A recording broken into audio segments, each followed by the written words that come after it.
my black brothers and sisters out there that are the ones that are posting all this, oh, we just gonna mind our business. And I saw somebody earlier making t-shirts of like a group of like 6 black people, black men and women, sitting on a bench texting on phones while the country is burning up behind them. Let me explain something to you guys. Let me explain something to you. When they get done with the brown people, they'll be coming after you. And if you don't think that's true, you got another fucking thing coming. This is bigger than you, okay? Because let me explain another thing to you. You sit back and watch millions of brown people be kidnapped and removed from this country. When they do come after you, there's going to be nobody left to stand up for you.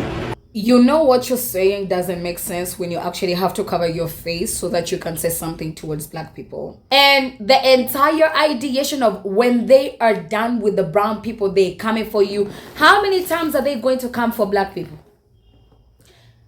Just a question, ladies and gentlemen. Hi, let's talk about this. How many times does this man think they're going to come for black people? Well, probably he actually knows he is safe because he did not mention them there. That, you know, when they're done with the browns, they will be coming for you and then after us. No, he knows. Brown people, they are being grabbed by ICE and deported.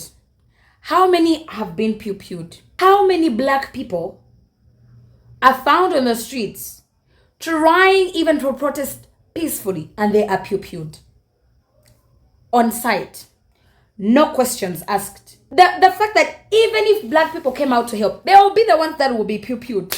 They will not even be handled even closest to better the way ICE is handling the brown people. So when these people come out and start saying when they're done with the brown people, they're coming for you. Hello, your ancestors are done coming for black people since day one, since the beginning of time. What is new under the sun that black people have not seen that they are going to be so shocked? Anyway, ladies and gentlemen, welcome to my channel. My name is Natkunda Esther. If you're new here, hi, welcome. If you like my content, please consider subscribing, like, comment, and share. Let me know what you think in the comment section. Is this considered a threat to black people? So that they can take their lives to come to the streets and protest to save brown people? Brown people do they lack common sense? Did they know what they were doing? Anyway, y'all, I told y'all, one thing black people can do very well is to clap back. School you so you know where you fall. And that's what this black woman exactly did. Y'all let me know in the comment section what you think about her response. Making t-shirts of like a group of like 6 black people, black men and women, sitting on a bench texting on phones while the country is burning up behind them. Let me explain something to you guys. Let me explain something to you. When they get done with the brown people, they'll be coming after you. And if you don't think that's true, you got another motherfucking thing coming. This is bigger than you, okay? Because let me explain another thing to you. You sit back and watch millions of brown people be kidnapped and removed from this country. When they do come after you, there's going to be nobody left to stand up for you. And when they're coming after you, how are you going to feel when people are sitting on the sideline like, oh, we just going to mind our business? Fuck all this other dumb shit. What do it, man? No, it's not the time for that. Power to the people. It's time to come together. There's almost 100,000 missing black women and girls. 36% total of missing people. And we only technically comprise of 14% of the women's population. They also did this. This came out in 2015. Chicago police detained thousands of black Americans at interrogation facilities. Thousands. And when you go down this rabbit hole, it's fucking insane. Now again, this is in 2015. This was in 2023. You can go ahead and read that. Oh yeah, let's not forget this. And this. The National Registry of Exonerations found that 1,471 black people have been exonerated since 1989. 68% of exonerees who spent 25 or more years in prison before being released are black. And I can go on and on and on. Name a time in this motherfucking country's history that they did not come for black people. Name a time. They always come for us. The only difference between us and other minorities is that they've been doing this to us for 400 years. So we're ready. We stay ready. We understand the colonizers, but they have always came for us. And when they did, most of y'all didn't say a fucking word. Most of the world didn't say a fucking word. Yet black people kept fighting for everyone. As we fight for ourselves, we fight for everyone. And now, after November 5th, y'all showed us y'all asses. Y'all want us to work for y'all again. And we're telling y'all no, because we don't trust you. It's a lack of trust. The black community doesn't trust none of y'all after November 5th. We just don't trust it. And the fucking orange buffoon has a deal with that Timu version of Ricky Ricardo in El Salvador, and he's talking about sending off homegrowns. Who the fuck you think they talking about? Who do you think he's talking about when he said homegrowns? Who do you think he's talking about when he's talking about revoking birthright citizenship? Why do you think they keep doing the whole due process bullshit with the immigrants?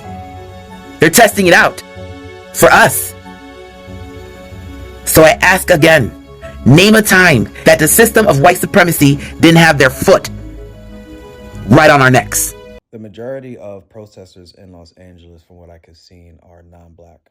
So shouts out to everybody who's non-black, you know what I'm saying, stepping up and taking it, you know what I'm saying, to the police and the military in Los Angeles right now. But one thing I noticed, these protests being non-majority black, you notice they're not calling them animals, thugs. And there is, you know what I'm saying, a couple Tesla cars got blown up or something like that, set on fire. You know what I'm saying, a couple damage was done.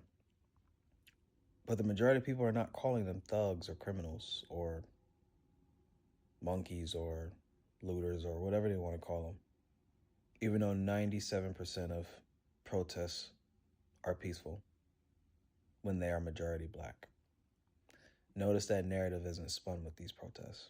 I am not going to go outside and put my body and my safety on the line. That being said, I'm not saying people should not go out and protest. If it's in your spirit to go out there and help in that way, definitely do that. But I am not going to do that for someone who would not piss on me if I was on fire, if the rules were reversed. Because 92% have always said that they were not going to do anything about anything after the election, and that's fine. I don't respect the idea, but I respect that it's yours. It's your right, and I'm not going to argue with you, and I have no intent on changing your mind. And considering the conversation was so popular months after the election and it had ended for a while, I thought we all understood that we heard you guys. You guys said you weren't going to do anything, and it is what it is. And while there's a lot of valid critiques and valid understanding for this idea itself, I'm not going to indulge into that. What I am going to say is I actually really did not like that video. Not necessarily because of the content of the video, because while she did start the video by saying that she's not going to do anything, she did also mention that she's not going to do anything like protesting. She's going to find other means to help, but she never clarified on how. It's not my business either. My biggest issue with the video, in fact, is that it was posted less than 15 hours ago. And what have we been talking about the past 24 hours ago? The Los Angeles ICE protest. The protest against ICE in defense of migrants and immigrants alike. Not just Mexican, because ICE is not just taking Mexican people. It just so happened to be that LA is crowded with Mexican people, and in that state, they're going after them. For the past 24 to 48 hours, you've been seeing remarkable unity and strength from groups of people who have come to put themselves in harm's way to protect people who need our protection. For the past 24 hours, you've been seeing people actually play the role of security, unlike the cops that are supposed to protect us, and actually protect innocent people from being taken away. So my biggest issue with the video is the intent. What was the goal behind posting this video in the middle of us cheering up all of this that's been happening in the past 24 hours? Because